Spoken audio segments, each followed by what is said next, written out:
He was ordered to build the scaffold by sunset. By noon, he learned his wife's name might already be walking toward the same court that wanted it finished clean. Edmund Rainer knew wood better than men. Wood told the truth. Grain ran where it pleased. Knots warned you. Wet boards swelled. Dry boards split. You could work with it or fight it, but it never lied to your face and called it loyalty. Men did. The order came in the morning, sharp as iron on oak. No flourish, no comfort, just need, speed, and consequence. A scaffold, tower grounds, proper height, proper strength, no error, royal work. He stood in the yard with the paper in hand while the damp air pressed into his coat and the mud sucked at his boots. Around him, other men were already moving. Ropes hauled, planks dragged, iron sorted into neat little deaths waiting to be driven. Best make it straight, said one of the guards, not looking at him. The whole realm will be watching. Edmund nodded. Of course it would. A scaffold must stand. That was the job. He went home for tools and a bite before the real work began. The door stuck as usual. The latch always needed a lift. Same as yesterday, same as last week, same as a life that had been, until this morning, small enough to manage. Inside, the air held cabbage, ash, and something tight beneath it. Alice stood by the table, hands still, not resting, held. That was wrong. Need the long nails, he said, already reaching for the shelf. And the brace. Edmund! Her voice did not rise, it narrowed. He stopped. There are tones a man learns to hear, the creak before a beam gives, the shift of weight before a collapse. This was one of them. What is it? She did not answer at once. Her eyes flicked to the door, then the window, then back to him, as if the room itself might be listening. Marjorie came, she said. He frowned. Your cousin? She was in service, still hears things. A pause. She heard my name. Something in his hand tightened. He had picked up a nail without noticing. Now it bit into his palm. Heard it where? Alice swallowed once. Dry. In talk, in lists, in remembering. She forced the words out carefully, like stepping across rotten boards. They are naming those who served her, even loosely, even years ago. Edmund said nothing. Not just the close ones, she went on. Anyone who might be asked, anyone who might be frightened enough to speak. The room shrank. And you, he asked. I was there, she said, no hiding it. Not long, not high, but I was there. A silence followed that had weight in it, real weight, the sort that bends beams. Edmund looked at her hands, still, careful, the hands of someone who had learned long ago that a gesture could be read like a confession. Who knows? He asked. I don't know. That was worse. The scaffold began with measuring. Always measure first, even for death. Edmund marked the ground with a length of cord, drove pegs into wet earth, checked angles with a practiced eye. The world reduced itself, as it always did, to lines and joins and weight. Except today the lines led somewhere else. Men talked as they worked. They always did. Labour loosens tongues. French swordsman, they say. Cleaner. Quicker. Better for her. As if that matters now. Laughter, thin, nervous. Edmund said nothing. He lifted, he set.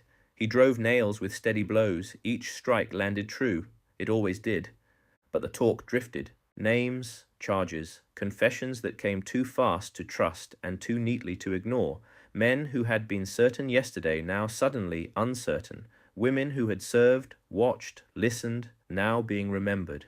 Remembered was a dangerous word. A clerk passed through the yard at one point. Ink on his fingers, eyes everywhere and nowhere at once. Edmund watched him longer than he should have. Ink lasts longer than breath. By midday, the frame stood, solid, square, honest. He climbed it himself, testing weight. The boards held under his boots. No give, no complaint. Good oak, good work. He should have felt pride. Instead, he found himself looking at the steps, counting them, imagining a woman climbing. He went looking for answers and found something worse. Not a warrant, not a charge, nothing so clean, just a mention, a scrap of record in a clerk's hand, a name spoken in passing. Alice Rainer, once in service, noted, not pursued, not yet. Ink, that was enough. Once written, a thing waited. He saw her that afternoon. Not close, not near enough to hear breath or voice. Just a glimpse across stone and guard and distance. A woman walking without haste. No stumbling, no begging. He had expected something else: collapse, rage, tears. Instead, composure. "Strange, isn't it?" muttered a man beside him, hauling rope. "How they hold themselves at the end." Edmund did not answer. He found himself thinking of Alice, of hands folded, of careful speech, of surviving by knowing when not to move. There are ways to weaken a structure: a joint slightly off, a wedge not quite driven, a board left to shift under weight. Edmund knew them all. He stood alone for a moment, hand resting on the rail he had set. He could do it. A small thing, a hidden thing. Delay, confusion, time. His hand tightened, and then another thought. Guards inspecting, officials watching. Questions asked not of wood, but of men. Who built this? Who failed? Who is he? And who is his wife? He let go of the rail. A scaffold must stand. That night the house felt smaller. Alice sat by the table again, candle low, flame trembling. "You could refuse," he said.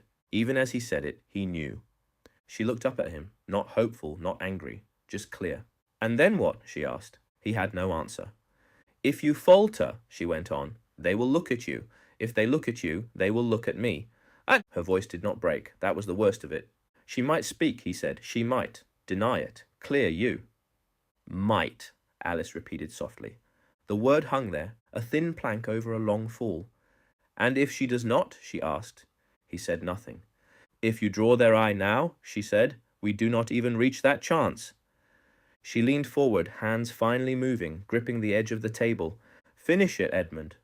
A breath. "Finish it. Let the storm pass. Let it take what it will take." Her eyes met his. "Do not make it come looking for us." That was the moment. Not the scaffold, not the queen. This. A husband told, gently and firmly, to help build the thing that might save them only by ending someone else. He nodded, because there was nothing else to do. Morning came grey and damp. The scaffold stood ready. Edmund checked it one last time, hand on wood, palm flat against the grain. Solid, always solid.